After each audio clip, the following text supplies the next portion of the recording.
and welcome to Weirded Out.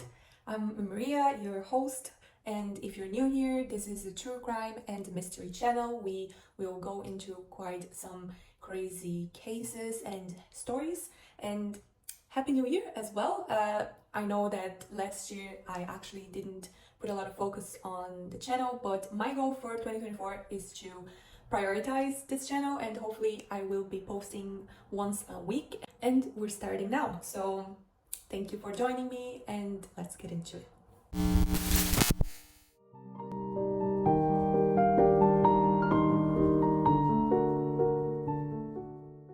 What do you think we're responsible for? As humans, we have actions that we can control, and we are of course responsible for those things. But what about actions that we have no control over? For example, sleepwalking. Would you think that if we could commit a crime while sleepwalking, we would be responsible for that crime? And not only a simple crime, but murder. Do you think that if you killed someone while sleepwalking, you would be responsible for it? Right, today we'll be covering Sleepwalking Homicide, and we'll dive into two different cases and a little bit of the psychology behind it. So let's get into it.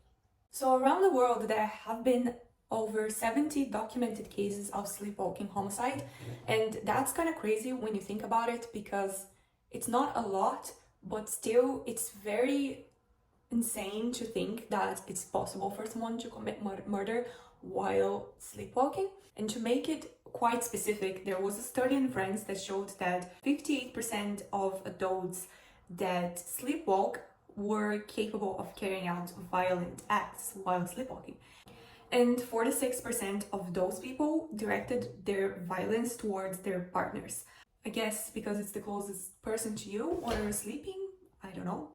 With this thought, it's when we have to realize that those people that were capable of doing a violent crime to their partners, they done it without recognizing their partner's face, and they don't remember what happened, and they just woke up in shock, not knowing what's going on, and with the consequences of their crime.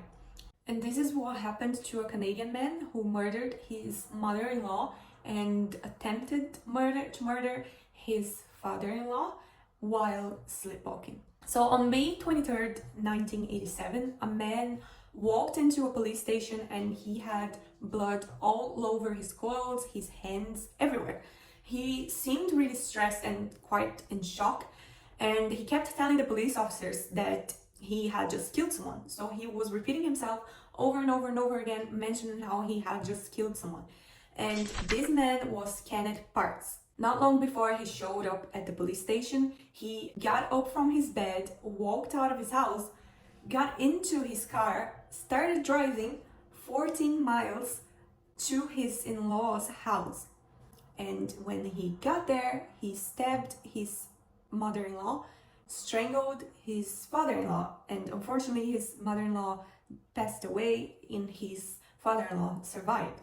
And after carrying out this crime, he just drove to the police station, and that's when he started confessing to his crime. But the crazy thing is that Parks claimed that he didn't remember any of this, that he didn't even remember going into the police station and confessing to his crime. He just suddenly woke up at the police station full of blood, and he didn't even know why he was there and what had happened.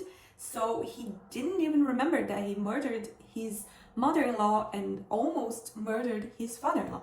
So after a lot of confusion, he claimed that he was asleep while he committed that crime. And oh my god, the jury was so confused, and they couldn't believe it. It's like they just thought that this guy is just given an excuse after just committing brutal murder, and there's absolutely no way that he actually doesn't remember a single thing, and there's no way that someone can sleepwalk and kill someone while they're sleeping. So they were very skeptical, and even sleep specialists were also skeptical of this case. But upon investigation, the police was not able to find any sort of motive for this crime, and Parks actually had a really good relationship with his in-laws. His mother-in-law used to call him a gentle giant, so there seemed to have absolutely no reason whatsoever why he would have committed this murder. And of course, that's not an excuse, or obviously that doesn't prove anything that he wasn't in control, because as we know, there are many cases where there's just no clear motive, and something can switch in their brain and they will commit murder, and there might be absolutely no reason behind it.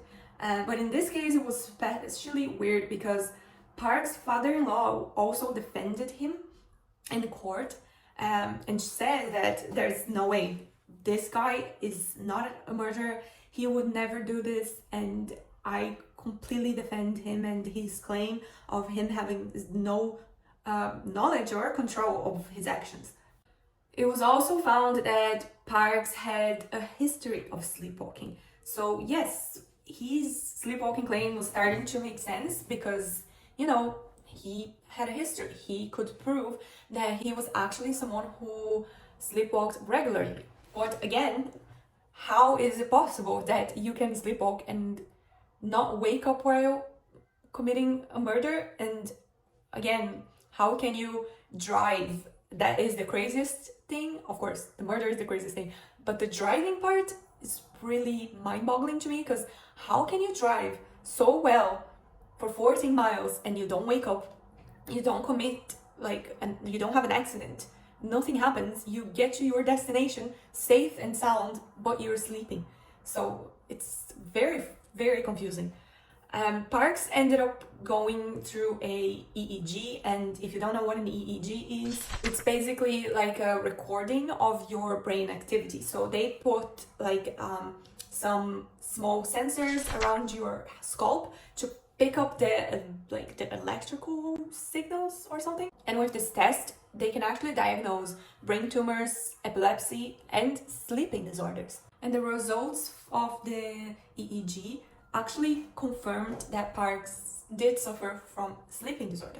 So before I specify exactly which sleeping disorder Parks suffered from, I think it's important to mention that sleepwalking comes in many different forms, and there's many different ways that someone can act while they're sleepwalking, and different disorders. And in most cases of sleepwalking, the person will just stay in the room or around the house, and they will be kind of aware of their surroundings, especially if it's their house. They will know where things are, and if they stumble or on something, so they can kind of navigate their house. And this is mostly because of instinct and habit, because of course it's their house. So I'm sure that if you closed your eyes right now and started walking around your house, you would stumble a little bit, yes, but you would probably kind of be able to get around because you've lived there for a long time, so you know your surroundings. Sleepwalking is also usually non-violent, with two exceptions, which are two different sleeping disorders: somnambulism and RBD, which stands for REM, sleep behavior disorder. So let's talk about those two specific disorders, right? So somnambulism is a disorder that affects a small percentage of the population and involves complex movements during deep sleep. And some people might be able to engage in more complex activities that they are unaware of, and even commit violence. The episodes of somnambulism can happen from once a month to once a week, or multiple nights per week. So it varies per person, and depending on their currently circumstances and their life. So if someone's dealing with stress or anxiety or something like that in their life, then it's more likely that they will have more episodes of somnambulism during those stages of their life. Also, the episodes can typically last from a few minutes up to hours. Next, there's REM behavior disorder, which is RBD, and this is quite a unique sleep disorder that happens during the dream stage. This can lead to quite a range of different behaviors, so talking in your sleep, also walking or screaming, and coordinated violence. So if you are in bed and you're having that episode during this dream stage, you might like scream and maybe like punch your partner or something, and you just don't have control over that. So those individuals with RBD, they can kind of remember as some parts of their actions as if they were part of their dreams. So like a vivid dream kind of memory. All this being said, and those two very interesting and fascinating sleeping disorders, the one that affected Parks was somnambulism.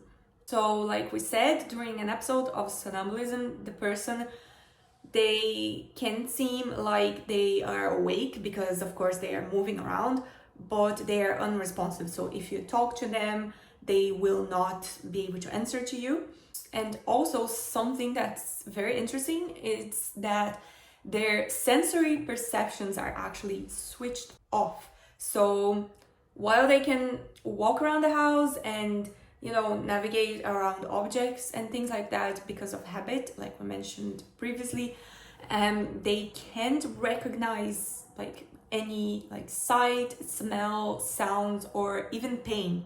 And most importantly, and very, very important for this case, is that they are not capable of making any sort of decisions about their actions. So everything that they're doing is happening and they are not aware of it. They are not conscious, they have no control. But now I'm sure everyone's wondering, how does that work in like legal terms? For Park's case specifically, he was really trying to show that it was not his actions, that it was due to his sleeping disorder that this happened, that he had no recollection. And in actual legal terms, somnambulism would be classified as automatism. This means that this is an involuntary behavior, and again, the person has no control. Okay, so that can be a little bit confusing. So people who have automatism behaviors because of factors that are out of their control, for example, this sleepwalking disorder, they should not be held responsible for their actions. And yeah, it's very confusing, and this is something that there is like middle ground and is not black and white, so it will kind of be left to the interpretation of the judge and the jury. There's also the fact of external factors such as stress and anxiety, and those things can cause for somnambulism episodes to be more extreme. So let's go back to Park's case so we can kind of see how his defense worked in court. He was actually dealing with a lot of stress in his life because he was a gambling addict. He had recently embezzled money from his job in order to pay for his gambling debts.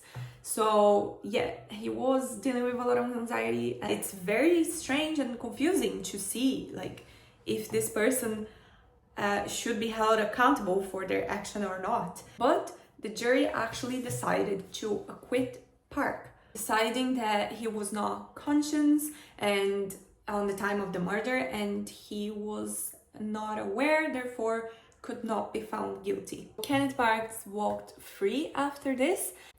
I could not find any information if he ended up having any sort of treatment or anything else after that, or if he had any other violent episodes after this one. But if you do know any information, please let me know.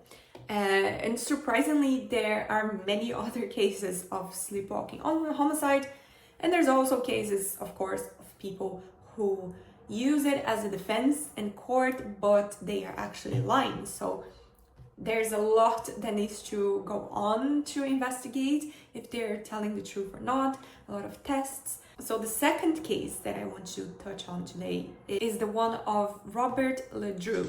So Ledru was a detective that actually convicted himself of murder.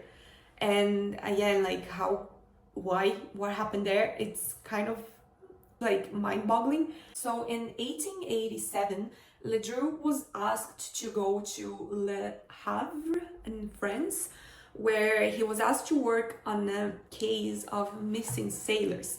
He traveled all the way there from Paris and arrived at the Normandy port. He got there quite late in the evening and he just went straight to sleep because he knew he was gonna have like really busy day the next day trying to help with the investigation of this missing persons case. When he woke up the next morning, he noticed that his shoes were missing and his socks were wet.